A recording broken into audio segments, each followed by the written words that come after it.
Hello guys, അപ്പോൾ ഇന്ന് രാവിലെ ഞങ്ങളുടെ വീടിൻ്റെ മുന്നിലേക്കൂടി എപ്പോഴും മീൻ പോകുന്നുണ്ട്. അപ്പോൾ ഇന്ന് അതുവഴി പോയിട്ടുണ്ട്. അപ്പോൾ അന്ന് ചേച്ചി അക്കുവിനെ കൊണ്ടാക്കാൻ വേണ്ടിയിട്ട് പോകുന്നുണ്ട്. അപ്പോൾ ഓളോട് മീൻ വാങ്ങാൻ വേണ്ടിയിട്ട് അമ്മ പറഞ്ഞിട്ടുണ്ടായിരുന്നു. അങ്ങനെ ഓൾ എനിക്ക് മീനെല്ലാം കൊണ്ടുവന്ന് ഞാൻ അതൊക്കെ വൃത്തിയാക്കി മാറ്റി വെച്ച് അതിൽ 3 ഞാൻ എടുത്ത് പൊരിക്കാൻ വേണ്ടി മാറ്റി വെച്ചു. ബാക്കിയെടുത്ത് ഞാൻ ഫ്രിഡ്ജിൽ വെച്ചിട്ടുണ്ടായിന്. നമുക്കാണെങ്കിൽ വീട്ടിന് ബാക്കിൽ ടൈൽസ് വെക്കുന്നതുകൊണ്ട് പണിക്കാരും ഉണ്ടായിന്. അപ്പം അങ്ങനെ 3 പൊരിക്കാൻ എടുത്ത് വെച്ചിട്ടുണ്ടായിരുന്നു. ബാക്കി അതുപോലെ തന്നെ ഫ്രിഡ്ജിൽ വെച്ച് നാളെ കറി ഉണ്ടാക്കാമല്ലോ. അപ്പം അതിന് വേണ്ടി ഉപ്പ്, മുളക്, മഞ്ഞൾ എല്ലാം ഇട്ട് കൂട്ടി പെരക്കി കുറച്ച് നേരം മാറ്റി വെച്ചിട്ടുണ്ടായിന്.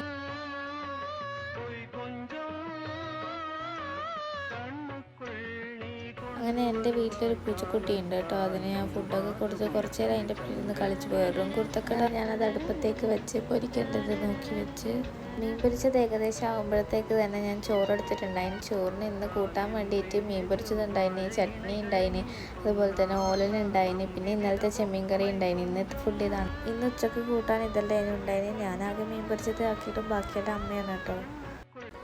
ഹലോ ഗൈസ്, അപ്പോൾ ഇന്ന് രാവിലെ ഞങ്ങളുടെ വീടിൻ്റെ മുന്നിലേക്കൂടി എപ്പോഴും മീൻ പോകുന്നുണ്ട്. അപ്പോൾ ഇന്ന് അതുവഴി പോയിട്ടുണ്ട്. അപ്പോൾ അന്ന് ചേച്ചി അക്കുവിനെ കൊണ്ടാക്കാൻ വേണ്ടിയിട്ട് പോകുന്നുണ്ട്. അപ്പോൾ ഓളോട് മീൻ വാങ്ങാൻ വേണ്ടിയിട്ട് അമ്മ പറഞ്ഞിട്ടുണ്ടായിരുന്നു. അങ്ങനെ ഓൾ എനിക്ക് മീനെല്ലാം കൊണ്ടുവന്ന് ഞാൻ അതൊക്കെ വൃത്തിയാക്കി മാറ്റി വെച്ച് അതിൽ 3 ഞാൻ എടുത്ത് പൊരിക്കാൻ വേണ്ടി മാറ്റി വെച്ചു. ബാക്കിയെടുത്ത് ഞാൻ ഫ്രിഡ്ജിൽ വെച്ചിട്ടുണ്ടായിന്. നമുക്കാണെങ്കിൽ വീട്ടിന് ബാക്കിൽ ടൈൽസ് വെക്കുന്നതുകൊണ്ട് പണിക്കാരും ഉണ്ടായിന്.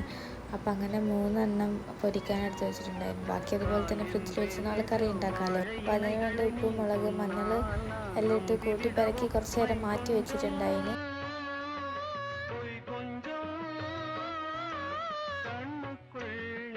അങ്ങനെ എൻ്റെ വീട്ടിലൊരു പൂച്ചക്കുട്ടി ഉണ്ട് കേട്ടോ. അതിന് ഞാൻ ഫുഡൊക്കെ കൊടുത്ത് കുറച്ച് നേരം അതിൻ്റെ പിന്നിൽ നിന്ന് കളിച്ച് വെറും കുർത്തക്കട ഞാനത് അടുപ്പത്തേക്ക് വെച്ച് പൊരിക്കേണ്ടത് നോക്കി വെച്ച് മീൻ പൊരിച്ചത് ഏകദേശം ആകുമ്പോഴത്തേക്ക് തന്നെ ഞാൻ ചോറെടുത്തിട്ടുണ്ടായിന്. ചോറിന് ഇന്ന് കൂട്ടാൻ വേണ്ടിയിട്ട് മീൻ പൊരിച്ചതുണ്ടായിന്, ചട്നി ഉണ്ടായിന്, അതുപോലെ തന്നെ ഓലനുണ്ടായിന്, പിന്നെ ഇന്നലത്തെ ചെമ്മീൻ കറി ഉണ്ടായിന്. ഇന്നത്തെ ഫുഡ് ഇതാണ്. ഇന്ന് ഉച്ചക്ക് കൂട്ടാൻ ഇതെല്ലാം ഉണ്ടായിന്. ഞാനാകെ മീൻ പൊരിച്ചത് ആക്കിയിട്ടും ബാക്കിയുടെ അമ്മയാണ് കേട്ടോ.